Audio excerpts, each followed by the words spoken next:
আওয়ামী লীগ যখন ঢাকায় লাগাতার মিছিল করে এবং সেই মিছিলে যখন লোকসংখ্যা মানে সেপ্টেম্বরে যখন মিছিল বাড়িয়ে দিল এবং মিছিলের লোক এর আগের কয়েক মাসের ওই 5-7 জন 10 জন 15 জন 20 জন 30 জন 40 জন থেকে বাড়তে বাড়তে কয়েকশো হলো। ইভেন দো তেজগাঁয়ে উত্তরায় 1000 ক্রস করলো, কয়েক হাজারও হলো, 2-3 হাজার গিয়ে দাঁড়ালো।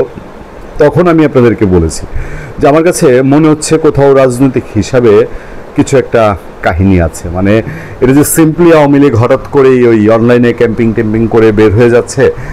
পুলিশ যেটা বলছে যে তারা কি টেলিগ্রামে, বুটিমে, তারপরে সিগন্যালে কথাবার্তা বলে, দিল্লিতে কথা বলে তারা মিছিলে বের হয়ে যাচ্ছে, অনলি কি হিসাবটা সেই জায়গায় কিনা আমার কাছে মনে হয়েছে ব্যাপারটা তা না। এটা রাজনীতির একটা গুঁড়ো খেলা চলছে ভেতরে এবং ইন্টারন্যাশনাল যে প্রেশার তৈরি হয়েছে আওয়ামী লীগের কার্যক্রম নিষিদ্ধর সিদ্ধান্তটি প্রত্যাহার করার জন্য, যেটা গত 10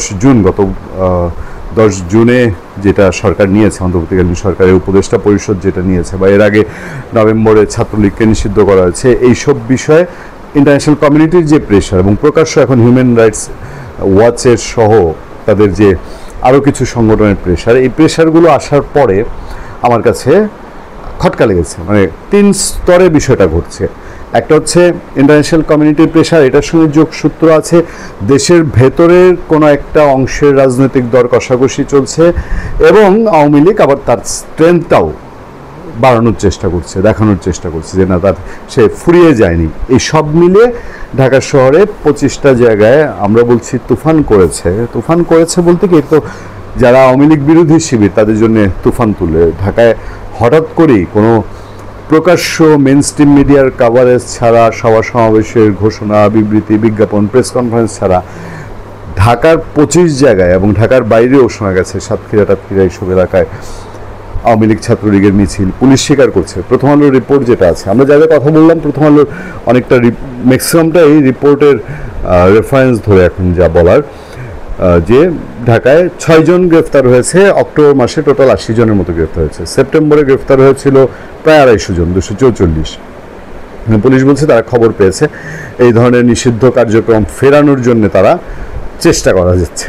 মানে আমার কাছে জিনিসটা হাস্যকর মনে হয়েছে কেন জানেন, যে এইটা পুলিশের এখন কাজ না। পুলিশকে হয়তো গভর্নমেন্ট প্রেশার করবে, পুলিশকে চাপ করবে, পুলিশের ভেতরে যে বলছিলাম যে গতকালকে একটা আলোচনা বলেছিলাম না, 5 আগস্ট ডুবানোর পেছনে আওয়ামী লীগকে পুলিশের একটা অতি উৎসাহী গ্রুপ জড়িত, দায়ী ছিল, গুলি করেছে তারা ইচ্ছাকৃতভাবে, উপরের কোনো ওই রকম গ্রিন সিগন্যাল ছাড়াও গুলি করেছে অতি উৎসাহী গ্রুপ। শেখ হাসিনা টিকে যাবে, আওয়ামী লীগ টিকে যাবে। এবার এই গভর্নমেন্টের সময় একটা অতি উৎসাহী পুলিশি গ্রুপ দাঁড় হয়েছে, ওরা অতি উৎসাহী কিছু করে, কিন্তু ওভারঅল পুলিশের পক্ষে এই সমস্যার সমাধান করা সম্ভব না। পুলিশিং দিয়ে আওয়ামী লীগের মতো একটা দলের মিছিল করুক না করুক, এই যে আস্তে আস্তে কি হয়েছে, প্রথম ঝটিকা মিছিলের পরেই বলে আর হবে না, এটা ধরছি, দাঁড়ান দেখাচ্ছি মজা, তা আবার সংখ্যা বেড়েছে, বাড়তে এখন 1000-এর ঘরে, আর এখন ঢাকায় একযোগে 25 স্পটে।